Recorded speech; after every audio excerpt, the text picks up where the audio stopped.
Welcome to The Explainer. Today, we're doing a deep dive into the absolute juggernaut that is the political machinery behind Narendra Modi. Now, whether you see him as this transformative visionary or a highly polarizing strongman, one thing is absolutely undeniable.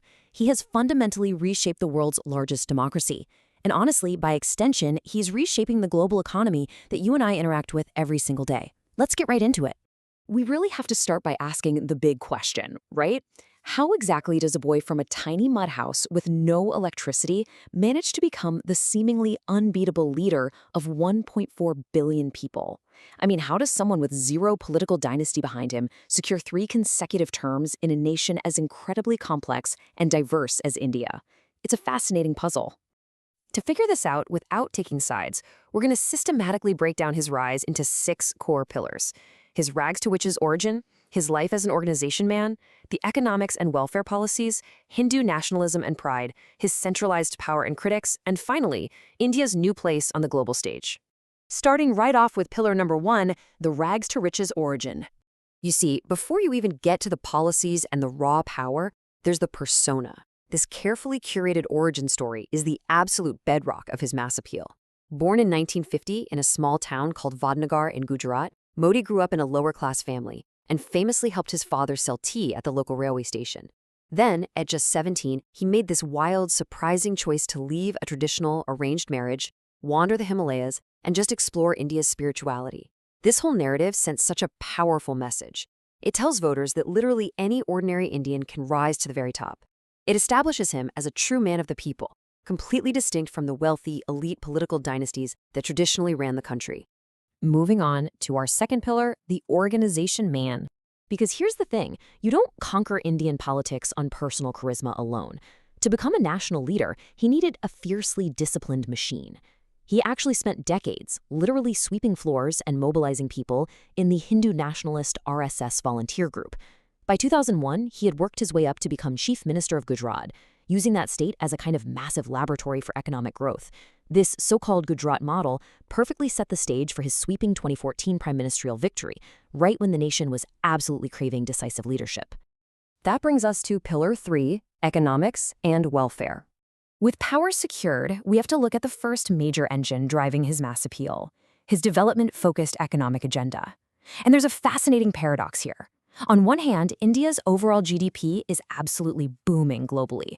They've successfully clawed their way up to being the 5th largest economy in the world. Wow, right? But on the other hand, the average citizen is still really struggling. When you look at per capita income, India isn't even in the top 100 globally. It sits somewhere around $2,500. Job creation is a massive challenge, and private investment has honestly lagged. So you might be wondering, how does this popularity survive those hard numbers? Well, to bridge that wealth gap, Modi's government does something brilliant. They efficiently bypass the messy macroeconomy by delivering highly visible, branded public goods directly to the poorest citizens. We are talking about millions of bank accounts opened, massive toilet building campaigns, free gas cylinders handed out to women, and a world-leading digital payment system called UPI. Imagine being a voter who has historically felt completely ignored by the state. Receiving a physical gas cylinder or opening your first bank account under a government scheme, that creates a direct, tangible loyalty to the Prime Minister himself. And this perfectly illustrates his strongman appeal too. Take the sudden 2016 demonetization policy. He basically banned 86% of the country's cash overnight to fight corruption. Economically speaking, it devastated the informal sector. It caused immense, immediate chaos for everyday workers. But politically, it was an absolute masterstroke. The poorest voters actually rewarded him for the chaos because they felt he was finally forcing the corrupt, wealthy elite to share in the misery. It cemented this image of a leader who was willing to take massive, drastic risks to clean up a broken system. Now for our fourth pillar: Hindu nationalism and pride. This is the second, deeply emotional engine of his dominance. This is where politics meets deep, deep cultural identity. And the crucial point here is just the raw math. With an 80% Hindu majority in the country, aligning national pride with Hindu identity provides an overwhelming and practically unbeatable electoral advantage. For decades, the RSS and the ruling BJP have worked tirelessly to unite this massive demographic base. They took what used to be a somewhat passive religious identity and galvanized it into an assertive, unstoppable political force. Now, this polarization definitely has roots in his early career. Critics vigorously argue that his tenure as chief minister during the tragic 2002 Gujarat riots showed a catastrophic failure to protect Muslim minorities, with over 1,000 people killed. Conversely, his supporters are quick to point out that he was ultimately cleared by Supreme Court investigators, and in the eyes of his base, he emerged from that crucible as a fiercely protective Hindu leader. And once he hit the national stage, he definitely didn't shy away from this identity. By delivering on decades-old ideological goals, he transformed being Hindu into an unapologetic, open source of national pride. He revoked the special autonomous status of Muslim-majority Kashmir. He passed the Citizenship Amendment Act. And, highly symbolically, he presided over the opening of the Ram Temple in Ayodhya, built on the site of a demolished mosque. For his supporters, you have to understand, these aren't just policies. They see this as the rapid-fire restoration of India's ancient civilizational glory. Let's look at pillar number 5, centralized power and critics. So, all of this leads us to how he actually wields this unprecedented, highly centralized power today. To really get his appeal, you've got to look at his legendary 16 to 18-hour workdays. Because he estranged himself from his wife decades ago and doesn't have any children, voters view him as this self-sacrificing karma yogi who has absolutely no family dynasty to enrich. They argue his entire life is completely 100% consumed by serving the nation. Interestingly, he frequently attributes his strength not to himself, but to the divine and the collective will of the citizens. And this cements a massive leadership cult. In documentaries and speeches, he claims that when he shakes hands with world leaders, it's not Modi shaking hands, but the citizens of India. He says, quote, "The power is not Modi, the power is 1.4 billion people." It's brilliant rhetoric. It deflects any accusations of ego, while simultaneously making him the absolute embodiment of the state itself. But we do need to impartially look at the severe democratic criticisms here. On one side, opponents claim that political rivals and critical media are unfairly targeted by state agencies.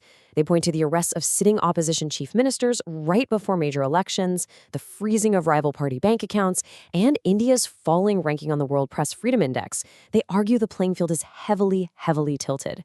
On the flip side, the ruling party firmly insists they are simply fulfilling their electoral promise to ruthlessly root out corruption, regardless of who it implicates, and that these media houses are merely facing legitimate financial inquiries.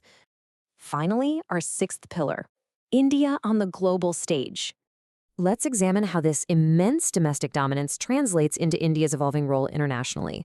From successfully landing the Chandrayaan-3 rover on the moon to hosting the G20 summit, he has essentially replaced India's old, exotic stereotype with the muscular confidence of a major global player, one that flat-out refuses to be lectured by the West.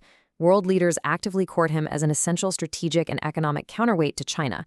He's received dozens of international awards, and he routinely addresses these massive, rock concert-like rallies of the Indian diaspora all over the world. Domestically and internationally, the man's reach is simply undeniable. We're talking over 100 million followers on social media. This massive digital footprint allows him to bypass the traditional press entirely and project this assertive new Indian identity directly to the world. Get this, he hasn't held a traditional open press conference in a decade. Yet he is constantly communicating, constantly visible, and constantly shaping the narrative of a rising, self-reliant India. Which leaves us with one profound question. As this incredibly powerful, polarized, and confident nation moves forward, will it be able to sustain its democratic promise for every single citizen? Narendra Modi has undeniably transformed how India sees itself and how the world sees India.